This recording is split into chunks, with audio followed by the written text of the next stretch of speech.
The views and opinions expressed in the following program are those of the hosts and guests, and not necessarily those of the staff or management of Worldwide Digital Broadcasting Corporation.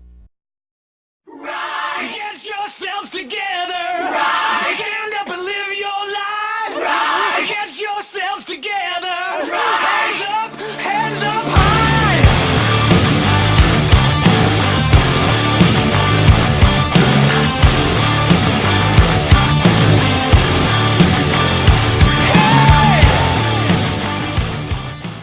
Welcome to the Rise Above Show. I am Joe Peroni. And I'm Heidi Mancini. And as you can see, we have a very special guest who's not sitting down, or we have a place for her to sit, and she wants to jump off the table. She says, I'm leaving this gig. So this is Lola the pug getting close to the... trying to show off. I'm looking at John. I have to look at my... And you can see Lola at the end of the show playing the drums, too. So she's our special guest for today. Our special guest for the day. Yeah. She doesn't want to settle down today either. Hey, Lola. I'm so excited. I don't know why I'm here. Why am I here? I was home taking a nap. Perfect. Sit down on my notes. We can talk a little. She likes your notes. Do we have any we just want to take a minute to thank Jay Young from City Athletic for sponsoring our show, Rise Above. And also Meal Prep Vegas, Marie, for also sponsoring our show. She is cooking Joe's fish meals right now, and she did. And I love it. And they're delicious. She did mine also, and we really appreciate everything that she does for us. So if you're looking for somebody to cook you some healthy meals, save some time, she's the girl to call. Perfect. Okay. So today is a kind of a special day. I mean, it's not like I'm going to celebrate this or anything, but I thought it would be a good time to I thought it would be a good time to talk about grief. And I've been looking at a lot of stuff on YouTube about grief and a lot of therapy stuff on how to recover from grief. And I got to tell you, most of it's... What are you doing? She's not having it. She goes, we're not having no grief, right? Yeah. Well, okay, so let me just start with this. Get over here.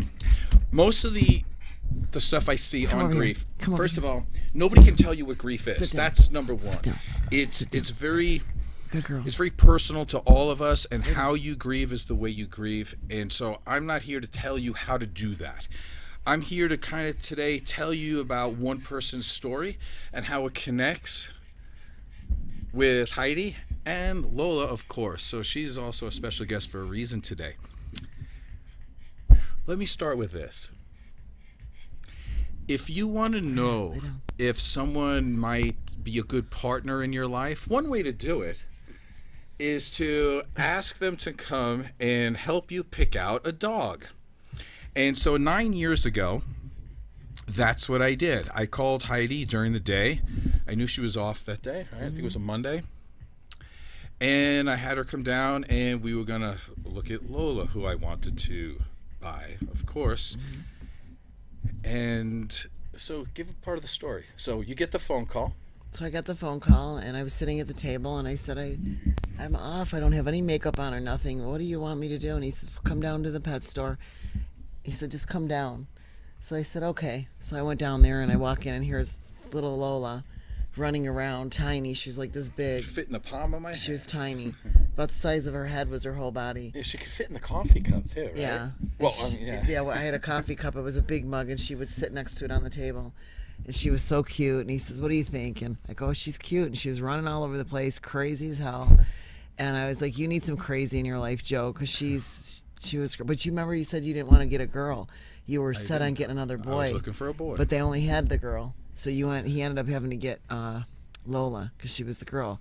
But she has been a spice ever since. Yeah, she's perfect. And her birthday is also June 4th, which the day is of your my birthday. Yeah. So the big thing is talking about grief. It's how you want to define it. I don't really like the word grief. I don't think, in my opinion, there's losses, and you can feel a loss, and you'll feel a loss forever. But typically, I don't like to think about grief as this horrible, horrible thing. Because if you have grief, it means that you've loved something. So in terms of the way the world works, I am grateful for my grief. So I don't feel that it's bad. So I was thinking about how to do today's show because I don't want to offend anybody and I don't want to come across as callous. But then again, I'm here to tell people how I feel about it, and I'm not telling you what to do or how to think. So I will just have one opinion. And one of the things is that I would like to celebrate today is like 10 years ago today, it was May 25th, 2007, and it's 2:15. At 5 o'clock, I was married at the time, and I had pulled the plug, so to speak, and I watched my wife die. Exactly a little bit before that. They did the time of death at 5 o'clock on that. It was a Friday. That's where I was 10 years ago today. And I am not going to sit around and be totally sad. Not that it would be disrespectful or respectful to you. That's not the case at all. That's not even part of my thought process. Part of my thought process is look at all the good things that have come into my life since then. Like, this is amazing. I mean, Heidi's here. But also, one of the ways that I kind of brought Heidi into my life was to ask her if she would like to look at a dog with me. Because to me, if you're a nurturing human being, you're going to like that idea. So I was able to see how Heidi played with Lola, how I gave her to you sometimes over your house when you had time so you could play. She used to spend half of the time, all the dogs, she used to come over. And then there was Sam, Chloe, and I used to have the 5 dogs at my house usually from Sunday through Wednesday, and then Wednesday night or Thursday I would take them back and they would spend the weekend with you. But Sundays when we would go for coffee, they would usually come back, but they would spend half the week at my place, half the week at Joe's place. And I remember that as it's a long time ago now, 9 years, but I remember it as such a nice thing because I was already breaking out of that. I had a loss and I was recovering.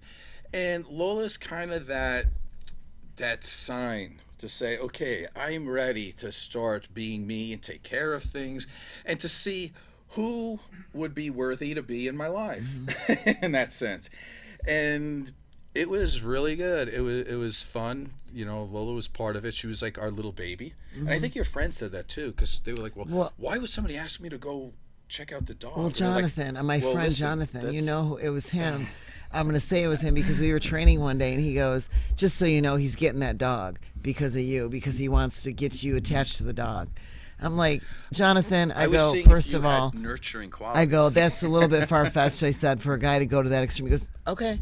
He goes, don't listen to me. He goes, I don't know what I'm talking about.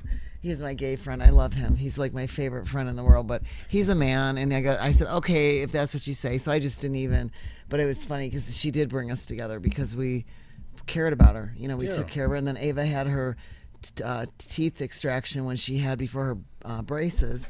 And you got her right in the time. I think she had that done in September or October that year. And so she was perfect because Ava held on to her the whole time she was, you know, recovering from that extraction. And Ava remembers that. She brings that up still. She'll say, yeah, I remember when Joe brought Lola over and she stayed with me when I had my teeth pulled.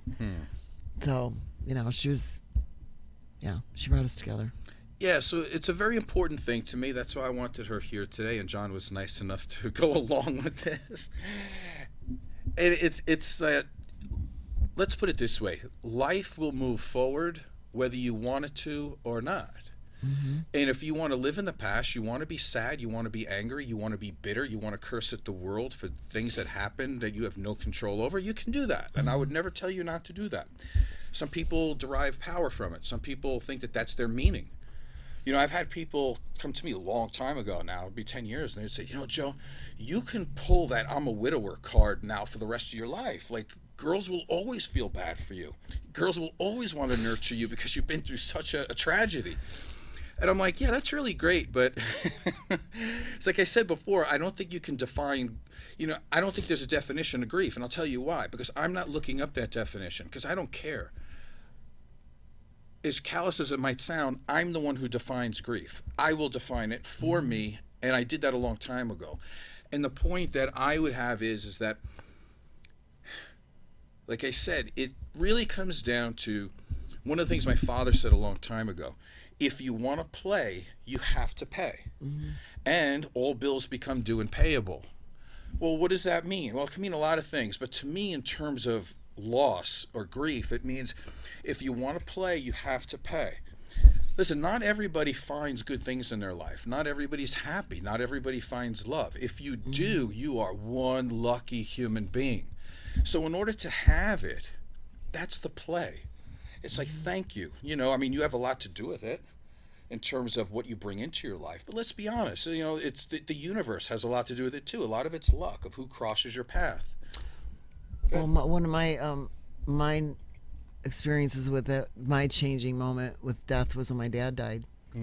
So, and it was funny because I remember feeling I had nowhere to go. I was like, now what am I going to do? I really have to look at my life and make some decisions. And then, you know, of course we moved out here, and I remember if my dad hadn't passed away, I wouldn't be here. I would have never met you. My life would not be what it is now, and I would have not probably. I went through my divorce here, but I remember driving into Vegas, and there, when you come in off of Russell, Right. it's there. It's one way you can come in. And all the casinos are there and the big buildings. And I remember I had Ava in the car and my Sophie, my lab at the time, and I just remember I'm driving my car and I'm like, oh my God, this is gonna. My life is never gonna be the same. And I had no idea how much in the last 10 years my life would change for the best. And it took, you know. Yeah, it's okay. Yeah. It's all right to feel sad. Yeah, it took It's my dad okay. dying, which, you know, I miss him all the time, but not where like today I'm crying. I don't know why I'm sentimental today about it, but most days it's a lot better. My dad's been gone now. It's about 18. How old's Ava? She's 22. He's been gone about 18 years. So, you know, I wish he was around now, but he's not. But my life changed He a lot. actually is. And that was, for me, death for me, it was a good thing. You know, it was a bad thing because I had to say so long to, you know, a life, you know, the life I was used to. And if it wasn't for him, because I kept saying I'm not going anywhere as long as my dad's alive. I was the only one back east, and I had a really tight relationship with my dad. And I said to my, you know, ex-husband at that time, I said, you can go. You want to move, you go wherever you need to go, but I am not leaving my dad. And ironically, he ended up getting sick and passing away at 64, which is very young. I thought my dad would be around till he was at least his 80s to enjoy my daughter and see how my life has turned out. I mean, but again, if he would have lived to 80, who knows? I might still be living in Lockport and living, being with the probably what same would person, happen. my daughter, you know, who knows? But it was a good thing for me. And Well, you made it a good thing too, I think. It's well, and like- even with you, when I started dating you, I remember I used to make chicken for you before we started dating, because I was like, God, he's getting so skinny, he needs to eat. And true. Jonathan goes, yeah, he's not eating probably. He's a typical bachelor now. And I said, so I used to bring you chicken, remember? Yeah, I do. And so that was, you know, my way in there, I guess. But I don't know. It's just funny how things work. I forgot where my train of thought was going with that. Oh, but I got it. So let me go back, because I definitely wanted to talk about my dad today, because he was one of the... He said that when I was a kid, and I always remembered it. You know, you want to play, you have to pay. So the playing is the dating. It's the having a good time. It's having sex. It's having the relationship. All these things that you're not entitled to, by the way. All these things you need to be, or at least I'll speak for myself, I'm incredibly grateful for all the really good people that have been in my life. But I have no control over certain things, and so people will come and go throughout your life. When you know you're dealing with a living being, you have to understand that there's only one or two choices that are going to happen. And either they're going to leave you for a reason, or you can leave them, or they're going to die. So that's kind of what happens. My cousin, Justin, you know, he said something that was really, really smart a couple of years ago. And you know, people talk about the 50% of marriages that end in divorce. And that could be grief, obviously. But nobody wants to talk about the other 50% of the marriages. They end in death. So either way, there's going to be grief or a loss that's going to be there. And when you're dealing with living things, you have to understand this. So if you want to play the game, if you want to feel love, if you want to feel connection, you want to feel cared about, you want to have somebody that goes through and walks through life with you, you're going to have to understand that at some point you are going to have to pay. And pay means either you will die or they will die. And you will have to deal with that. Now, this is speaking strictly for me. If you're the type of person that can't handle grief or loss, and you think that you should get the playing part up front, but you never want to pay, well then do yourself a favor and don't be in a relationship. That's what I would say, because then you're not emotionally equipped to be in a relationship. It's like I'm looking at, let's say Lola right now. I love this girl. Not only is she a great dog, but she represents so much to me about how she connected me and Heidi together. It was a part where I was really starting to open up. And actually, with Ava being very young, it allowed me to have some type of influence over a child again, because I also lost my kids within a month of my wife dying. And so she means so much to me. But what happens here is I know that most likely, because as you can see, she's kind of old now, she's not going to be with me forever, and I'm going to have to deal with that. And I will cry and I will be sad. For sure I will. But she's given me so many years of fun and joy. Who am I to get all of that and not be willing to pay back? So it's the same thing. When somebody loses a dog, they go, I'll never get a dog again. That hurts. Well, what about all the years of love that you got? Like, how selfish can a person possibly be? I was not raised like that. To me, in the end, everything kind of equals out. So the amount of grief that you feel, or the loss that you feel, is roughly equal to the amount of love that you've shared. So to me, I try to go through life and I try to experience as much pain as humanly possible. The more pain, the better, because it equals how much connection and love that I have with the world or the people around me. So if I don't consider something a loss, it means I don't care about it. Who wants to go through life not caring about anything? So I don't look at grief as this terrible thing. I just look at it as, okay, it's the first of the month. And it just happens to be a certain month, and I have to pay back now, and it's called grief. Peter Townsend from The Who, who's my favorite of all time, of course, I've mentioned that 1,000 times on the show, he wrote a song called Drowned, and in it, he talks about, I want to drown in your love, and I think about that. Like, I think grief is love. That's the price, right? What is the price of love? It would be grief. Because love cannot last forever in its physical form. So when I feel that pain of loss, I let it sink in, and there's a part of me, as much as it hurts, I love it. It's like when my mother passed away not so long ago. Wow, like, she's not replaceable. She's my mom. She's been there before I was born. You don't replace your mother. But there's a part of me that was so happy that I've had that experience, that who would I be to tell the universe that I don't want any grief here? Because some people did not have a great mother. Right. And so because of that, I feel honored for my grief. I want incredible emotional pain over it. I don't mind it. I welcome it. I talked to somebody maybe about 6 months ago, and they're a very interesting person. I'm not going to say who they are because we didn't talk about it before. But he was mentioning to me that he looks forward to the day that a big loss in his life happens, because it's going to happen anyway. We cannot control that. But it's how you think about it. And he said it will be so transformative. And I thought, what a great word. Because it's so true. It will change you from the inside out in a great way if you let it. Even some of us who try to live with this, I try never to take anything for granted, but there's nothing like a big loss that will turn that into say, you kind of always do. There's a thing in self-help where they continue over and over again to push this positive visualization. Always think positive, never think negative. One of the things that does is it causes people not to be able to handle the negatives in their life, and they fall apart. And you could see it today. There's more alcohol and drug addiction and phone, what do you call it? iPhone addiction. Everybody's addicted that I see. No one is conscious anymore. They're not present about anything.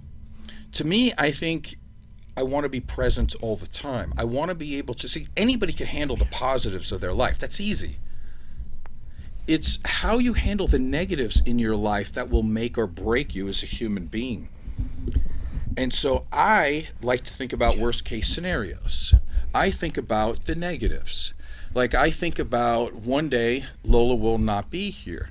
And I am so grateful to John right now for allowing us to be able to film this, because I can tape this little girl and I can go back over and watch it. The memory that I have will far outlast her lifespan. And one of the reasons why I'll allow that to happen is because I'm so grateful about it, and I don't take my time for granted, that I soak it all in as much as I can and I make it a part of me. This will scare some people. I usually wake up before Heidi does in the morning, and I could say almost every day, which is true, almost every day, I don't want to say every day, but almost every day I look at her when she's sleeping and I think, what would happen if she did not wake up today? And as much as somebody would think, oh, that's bad. Yeah. That's negative. That's a terrible way to live. No, it's not. Boo. It's because in our culture, we're so afraid to face truth and reality. So I'm telling you, stop being addicted. Face your reality as what it is. You only have so many breaths to take in your life, and that's really the point. So when I think about her and she's sleeping, I think, well, what happens if she doesn't wake up today? I go right back to myself and go, was I a good enough man?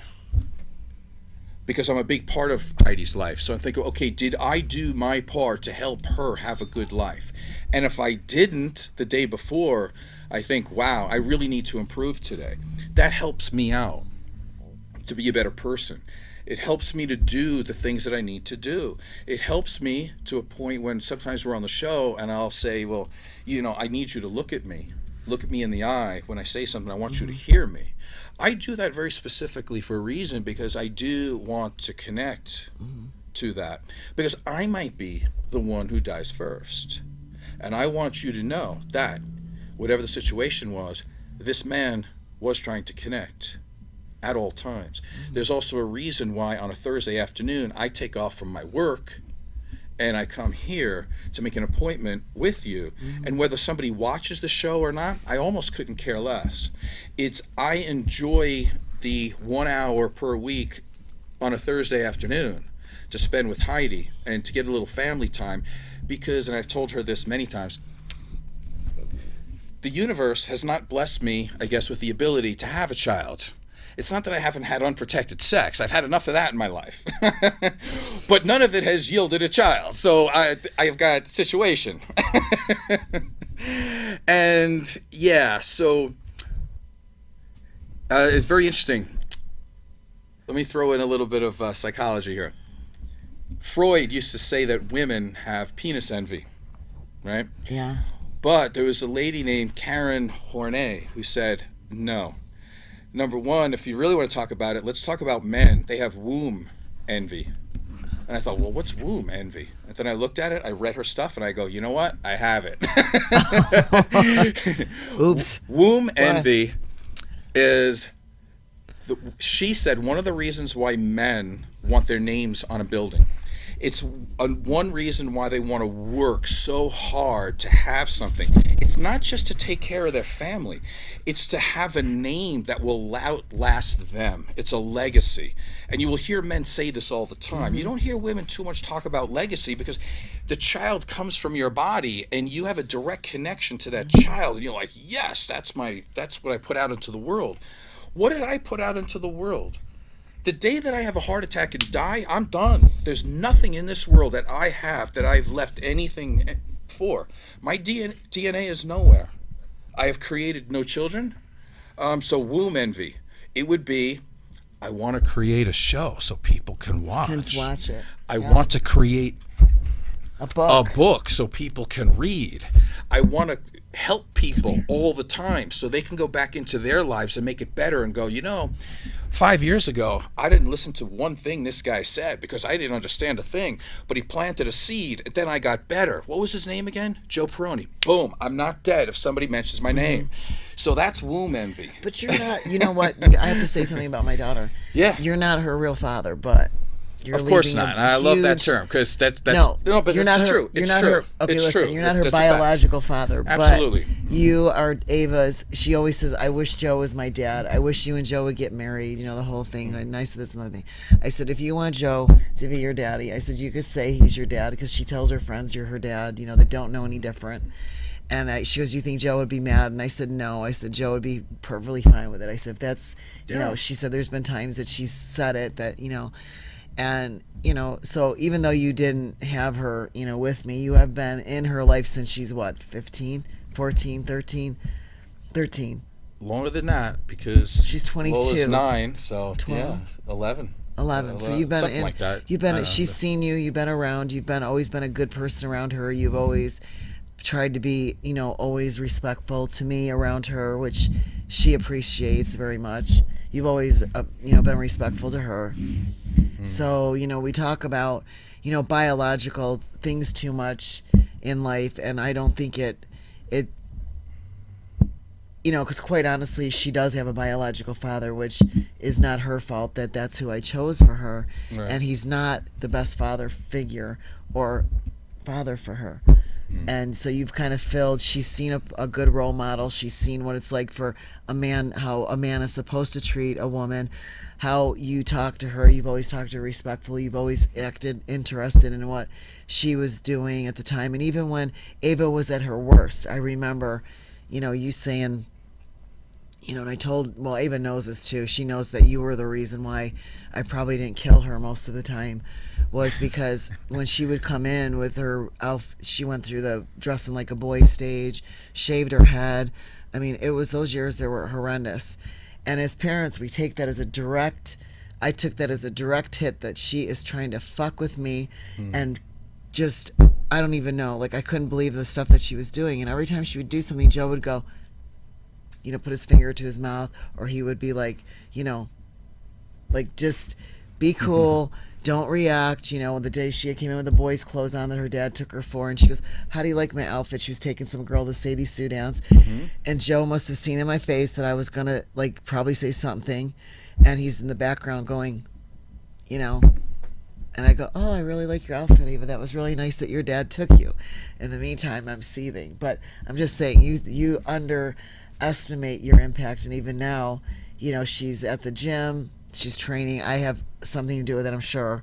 But if I wouldn't have trained with you, I still wouldn't be in a training. So you've affected people's lives. You've affected my life from the very beginning. The first time we trained together, to hook me into, you know, liking to train, you know. And who knows? Like I said, if I would have trained with somebody else, who knows if I'd still be training. I may have quit the first week, who knows? But for some reason, we connected. I connected to you. You didn't connect to me. I connected to you, and then later on, when things came about, we ended up together for whatever that, however that was supposed to be. But Yeah, I it I ended up appreciate, just the way it was supposed you know, to. everything that, you know, you've been a part of, and even now saying to me, "I support you and Ava. I support whatever." You know, that means a lot to me, because I question myself, you know, a lot as a mom. Am I doing the right thing? How long do I have to be hardcore with this child? Is it really necessary? Can I still give in a little bit? You know, so you've always helped me, you know, do the right thing, or at least have my back. Even if it isn't the right thing, it's right in your eyes, and you're not judging me and saying what an awful mom I am, or, you know, you could be a little less hard on her, or maybe harder. I don't know. But the fact that you support me, so Well, you thank have a legacy That's- with Ava, because she will always, you know, you will always be a part of her, you know, part of who she looks up to as a man. Well, I try to do the right thing. Here's how I look at it, right? Like, my mom's not here anymore in the physical sense, but she raised me. So every time I make the right decision, every time I go to help somebody, my mom still lives. She exists and she lives through me. And in doing so, my father is still with me, so he's still a big part of me too. I mean, we don't just share the same color hair, or eyes. It's about that really tough ruggedness that I think in this day and age people are not understanding what that really means.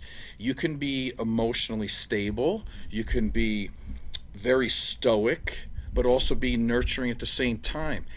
People that are emotionally dysregulated, up and down, up and down, up and down, which we see a lot in our society, that is now what people think is an emotionally caring human being. And I'll tell you that that's not.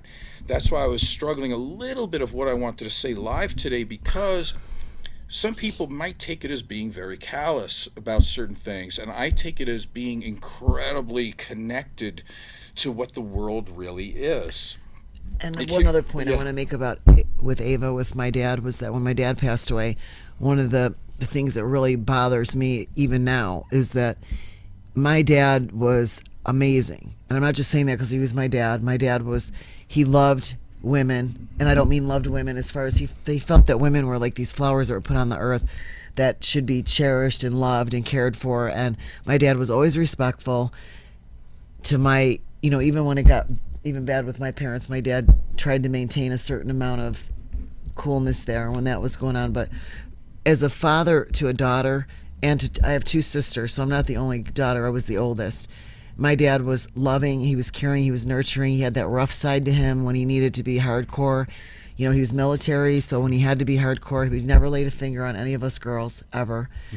And he used to say, if anybody ever touches you, that type of mentality. But the thing is, my daughter never got to know my dad. She remembers my dad. She was 3 when he died, but she never got to know the man that he was, and to have that kind of a role model in her life to teach her that there are good men, there's strong men, and there's soft men. My dad had a soft side to him too. So she always says, I said, you didn't know your grandfather, not that you're like my dad. I don't want to, that sounds kind of sick, in its own little way. But I always tell my daughter, I said, you didn't know your papa, but a lot of Joe's ways, his discipline, although at times I say, God, Joe, do we have to be so regimented? My father was like that. Everything, in his, he always looking at his watch. Okay, time to eat, time to pee, time to whatever. You do the same thing. I know I do. So, and I go, oh my God. What's really interesting is you talk about that, and I believe in legacy, and I believe in all this stuff. I was actually doing a lot of writing this week about this type of thing. And, sometimes you feel all alone. I'm like, you know what? I'm never alone. I've got thousands of years worth of DNA in me from other human beings. So it's like your father's DNA is in you, which is in Ava, which connects Ava to your dad. So she has that. So that it's not that she has to know him. She is him. I don't remember having a conversation with my grandfather on my mother's side. But from what I hear, he was a strong human being. Like, he was 5'8", over 200 pounds, kind of funny, like not much different than I am. He was he was in the Marines. He died of a heart attack, by the way, in Japan. I didn't know all that then, but I look at an old picture, I'm like, oh my God, like, he didn't even work out, and I look maybe a little bit bigger than him. With all the training I did, I'm like this much bigger. But yeah, it's all part of it. And again, from my dad to my grandparents, we were taught to do the right thing at the right time. And just so... But it's the calmness that you have that Ava's not used to seeing in a man, because just because. And she says, Joe's always so calm, Mom. He never gets mad, or he never... I said, Ava, you could probably do the most irritating thing to Joe, and he will never say anything. You want me to tell you why? There's a secret. I wake up every day and I do what I tell people to do, not in these self-help books. By the way, these self-help people have never made anything. The only thing that they've helped is their bank account. They don't help anybody. But what happens is they do positive visualization. I do not. I do negative. So you can do the most annoying thing in the world, but it'll be never as annoying as you dying. Yeah. So I visualize you not waking up in the morning, and I think, well, what kind of a person do I need to be right now so I don't feel guilty when you die? One of the things I wrote for the show is how to prepare and confront and grow from grief, I'm going to tell you a quick little thing of how to prepare for it. Preparing for grief means, why don't you start now of living to your best ability? Like if Heidi died today, I don't feel any guilt, because I feel that I do my best 24 hours a day to make a connection with her and to do the right things at the right time. And do I make mistakes? Absolutely, but I'm a human being, but I don't go out of my way to be malicious. If you do things and you're being malicious to people and narcissistic and only caring about yourself and somebody dies, guess what? You're going to feel a lot of guilt. And you're going to have a lot more grief. Grief is also equal to the amount that you did not give your partner. So let's be honest about it. You know, let's really put it out on the table. If you live to your best ability and you're doing the best you can to be the best person you can be 24 hours a day, and the inevitable happens, well, I just said it, the inevitable. Okay, so I'm going to feel guilty over that? Listen, the universe put it in play that a living thing dies. I didn't do that. So unless I ran you over in my car by mistake, I'm not going to feel guilty about your dying. I'm just not. Like, I have no guilt over it because I continuously try to be a better man every day. And sometimes you may not appreciate it. Sometimes I don't do well. But it's not because I don't try. It's like if Lola dies today, I'm going to feel really hurt and really terrible, but I'm not going to feel guilty. She gets to eat turkey and rice and fish and every day. Like, she barely eats dog food. Like, she gets treated like an absolute queen. When I'm dealing with Ava too, one of the things I learned through all my stuff with her moving out and all this, because one of my clients said to me the other day, she said, how in the heck did you do it when Ava moved out? She goes, my heart, she's going through a similar situation with her kids. And I said, I don't know. I just know that I started weight training and, just really spent a lot of time at the gym and focused on myself. But one of the things it did teach me with her moving out is I tried more and more with her to be quiet with my daughter and to listen. Where there was a time in my life with her that it was always, you need to do it this way. We're going to do it this way. You need to clean this up. We're going to go here. We have to do this. We have to, So this child was always, so now because I didn't have her for so long, because there's a learning thing here for me to say, she moved out and it was her lesson and she learned her lesson, whatever. She's had it hard. It was a lesson for me too, to realize that she is a person. And I missed her. I went through some grief with her. And you and I talked about, this is what I was trying to get to the grief part. It's not always about death. You and I talked about this and you said, kids leave the house. And I said, but Joe, they don't leave the house at 13. They leave the house when they go to college. They leave the house when they get married. There's a big chunk of my life right now that's gone that I was anticipating at least till she was 18, 21, somewhere in there. I'm going to have a child. I'm going to have proms. I'm going to have dances. I'm going to go through these things with my daughter. And not only did I not go through them with her because she is a lesbian and she did not want any part of the girl part of anything, which is total opposite of me. I missed out on all that as a mom with a daughter, and she moved out to go live with her father. So it was like, I went through a grief process where I was like, okay, now I have to get on in my life, and Ava's not part of the plan anymore. Because when I left her dad, I said, this is going to be my time to rebuild my life with my child. She's going to have a good life.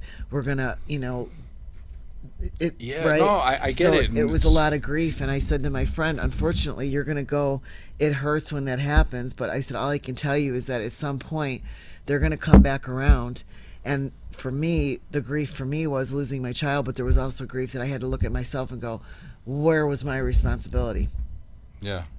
In her leaving. I'm not taking blame for her leaving, but I could look back and say, I could have been a little less strict at times. I could have been maybe a little better we listener second-guess ourselves, and been that's quiet. normal. When I, instead of saying, no, you're not going to go over there, I could have listened to her, But better. let me help you a little bit with it. I don't think it'll help you now because it's so far past. But listen, whenever something happens in life, right? They say like, it's not what happens in your life that can make your life bad necessarily. It's how you think about it.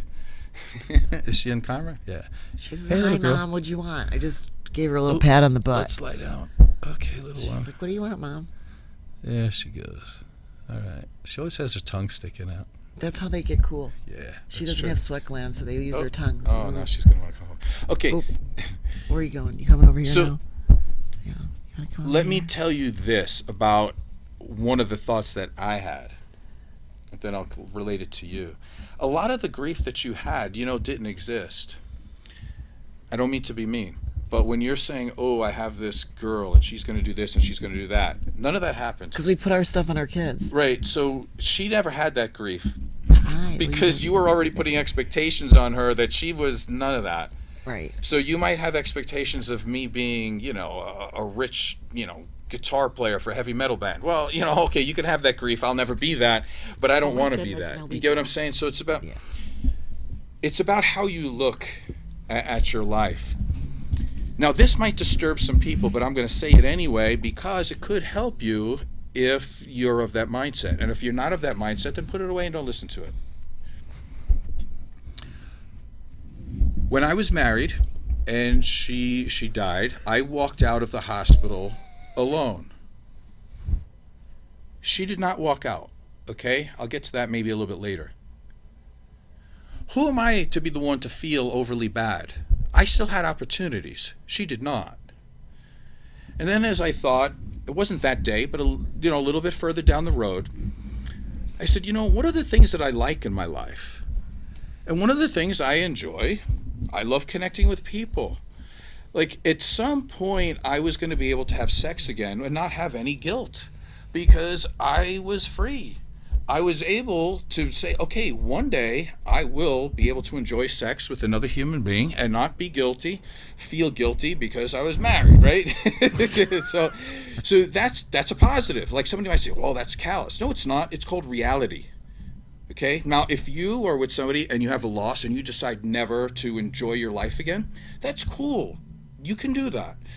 But you also have to understand that we only have so many breaths in this world to take, and as the time keeps ticking off, you're not doing yourself any good by being more and more sad for the rest of your life. That's not the way, at least the way I would mourn another human being.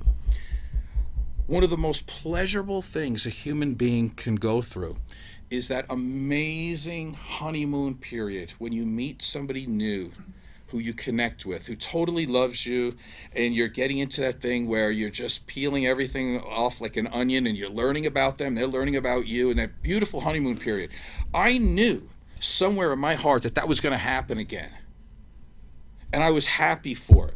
I wasn't ready to do it at that time, but I knew that my life was not going to suck, right? And if I was going to be a jerk and a sad, pathetic, bitter human being, that's the kind of people that I would be bringing into my life.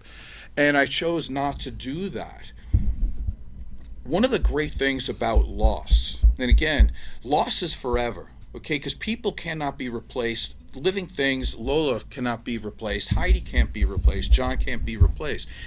Loss will always be there, but grief does not have to be. I don't even believe in the word. The only reason why I'm saying the word is so people understand me, but I connect grief with love and opportunity. That's the way I do it. Here's something interesting. When I had to pull the plug for whatever comment you want to make on that, a guy came in from the funeral home about an hour later. I sat there with her body, and she was gone, obviously, for about an hour. It was just me and her. And you start to look, and you look, and I had to take a ring off, and you look, and there's a tan line. And I go, well, that tan line's for me, because I have that ring. I bought that ring, and she put it on because she was connected to me. And that tells a story. I looked, and she had like little stretch marks on her stomach, which some women I think are ugly, but I looked at her and I thought, you put two beautiful kids into this world. It's amazingly beautiful, actually, And I thought, that there was a scar on her hand, and I thought, well, that must have hurt. Everything has a story. And I was like, it's so beautiful in a sense, The guy from the funeral home comes in and he says, where's the body? And I said, you stop right there, you get out. He said, well, what? I'm doing my job. I said, no, you're not. She has a name. We're going to start to teach you right now. Okay? She was a mother. Okay? So you ask for her name, and I'll allow you back in. She comes in, and my mother, well, let me say this real quick. I love Mr. Rogers, too. He talks about in times of tragedy. He goes, look for the helpers. And I thought about that, and it goes, okay, so here's a helper. Here's something that's great when you have a loss. I pushed that guy away, and my mother helped put my wife in the body bag with me. Mothers do a lot of things. Typically, they don't put their daughter-in-law in a body bag. By the way, it's not a real bag. It's kind of like you fold it over, and in the end, they put the thing over the head. And I wheeled her out myself because that's what I do. So just in case somebody's thinking, oh, this guy, man, he recovered too fast. You know, he's got no feelings. No, I do my job. And that's what I did. I wheeled her out, I picked her up, and I put her in the mortuary van myself. And then I did everything else that Heidi saw at the funeral. I did the eulogy and all these things. But there's a lot of good. Like hundreds of people showed up to the funeral that I didn't even know were my friends. It was amazing. It was great. My mother, amazing. My father, who has always had difficulty ever expressing any emotion, after the eulogy, he came over to me and he said, you know, every man's going to hate you. And I went, what are you talking about? And he said, I don't think any man alive can live up to you.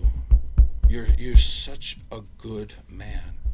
And I thought, if this is what it took for my father to open up, you know, so it's amazing some of the great things that can happen.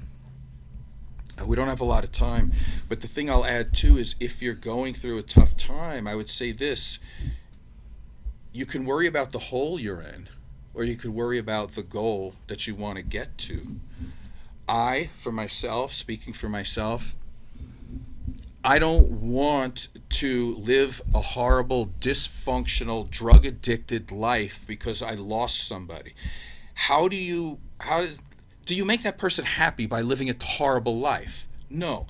Your job is to stand up and to live the best life possible, and I think that's really the goal. You don't honor the people who died by living a horrible, depressed life.